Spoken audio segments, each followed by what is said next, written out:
Halo, perkenalkan, nama saya Cudelanita Pratiwi, peserta Latsar Gelombang 7, Angkatan 59, Kelompok 1, dengan pembimbing Bapak Sugeng Wibowo. Manajemen ASN adalah pengelolaan ASN untuk menghasilkan ASN yang profesional, memiliki nilai dasar, bebas dari intervensi publik, memiliki etika profesi, dan bersih dari praktik korupsi, kolusi, nepotisme. Manajemen ASN lebih menekankan kepada aturan profesi pegawai sehingga diharapkan agar selalu tersedianya sumber daya aparatur yang unggul selaras dengan perkembangan zaman. Pengelolaan ASN dilakukan untuk memotivasi dan meningkatkan produktivitas pegawai dalam melaksanakan tugasnya, sehingga mampu berkontribusi pada pencapaian tujuan dan sasaran organisasi. Kedudukan ASN berdasarkan Undang-Undang Nomor 5 Tahun 2014. Berdasarkan jenisnya, terdiri atas pegawai negeri sipil, yaitu warga negara Indonesia yang memenuhi syarat tertentu dan diangkat sebagai pegawai ASN secara tetap oleh pejabat Badan Kepegawaian untuk menduduki jabatan pemerintahan, memiliki nomor induk pegawai secara nasional. Sedangkan yang kedua adalah P3K, pegawai pemerintah dengan perjanjian kerja, yaitu warga negara Indonesia yang memenuhi syarat tertentu yang diangkat oleh pejabat pembina kepegawaian berdasarkan perjanjian kerja sesuai dengan kebutuhan instansi pemerintah dalam jangka waktu tertentu dalam rangka melakukan tugas pemerintahan. Untuk menjalankan kedudukannya, pegawai ASN berfungsi sebagai pelaksana kebijakan publik, yaitu kebijakan yang dibuat oleh pejabat pembina kepegawaian sesuai dengan ketentuan perundang-undangan. Kedua, sebagai pelayanan publik, yaitu memberikan pelayanan publik yang profesional dan berkualitas. Yang ketiga, yaitu perekat dan pemersatu bangsa, mempererat persatuan dan kesatuan NKRI.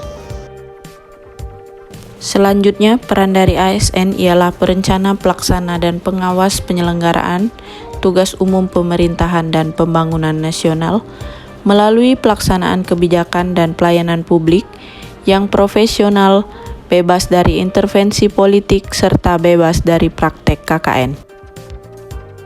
Hak dan kewajiban ASN seperti yang tergambar dalam tabel berikut ini. Hak dan kewajiban PNS dan P3K yang pertama adalah bagi PNS mempunyai hak untuk gaji, tunjangan, dan fasilitas. Yang kedua, cuti. Yang ketiga, jaminan pensiun dan jaminan hari tua.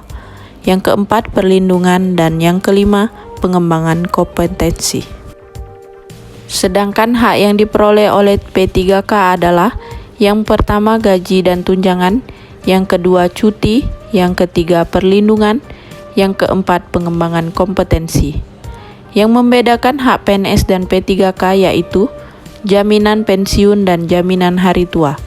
Sedangkan kewajibannya, PNS dan P3K sama-sama memiliki kewajiban yang tertera seperti 8 poin ini. Kode etik dan perilaku ASN di sini disebutkan. Yang pertama, melaksanakan tugasnya dengan jujur. Yang kedua, melaksanakan tugasnya dengan cermat dan disiplin. Yang ketiga, melayani dengan sikap hormat, sopan, dan tanpa tekanan. Yang keempat, melaksanakan tugasnya sesuai dengan perintah atasan sejauh tidak bertentangan dengan peraturan perundang-undangan. Kode etik ASN ini selanjutnya lebih jauh dijelaskan dalam Undang-Undang ASN Nomor 5 Tahun 2014. Dalam menjalankan manajemen ASN, maka dibutuhkan sistem merit. Apa itu sistem merit? Sistem merit adalah konsepsi dalam manajemen SDM yang menggambarkan ditetapkannya objektivitas dalam keseluruhan semua proses dalam pengelolaan ASN, yakni pada pertimbangan prestasi dan individu untuk melaksanakan pekerjaannya. Manfaat adanya sistem merit ini, yang pertama, adalah mendukung keberadaan penetapan prinsip akuntabilitas. Yang kedua, dapat mengarahkan SDM untuk mempertanggungjawabkan tugas dan fungsinya. Yang ketiga adalah instansi pemerintah mendapatkan pegawai yang tepat dan berintegritas untuk mencapai visi dan misinya. Sedangkan manfaat sistem merit bagi pegawai yaitu, yang pertama, mempunyai penjaminan keadilan dan ruang keterbukaan dalam perjalanan karir seseorang. Yang kedua, memiliki kesempatan yang sama untuk meningkatkan kualitas diri. Jaminan sistem merit dalam monitoring penilaian pengembangan. Yang pertama, pangkat dan jabatan. Yang kedua, pengembangan karir. Yang ketiga, mutasi pegawai. Dan yang keempat, penilaian kinerja. Itulah penjelasan dari saya mengenai manajemen ASN.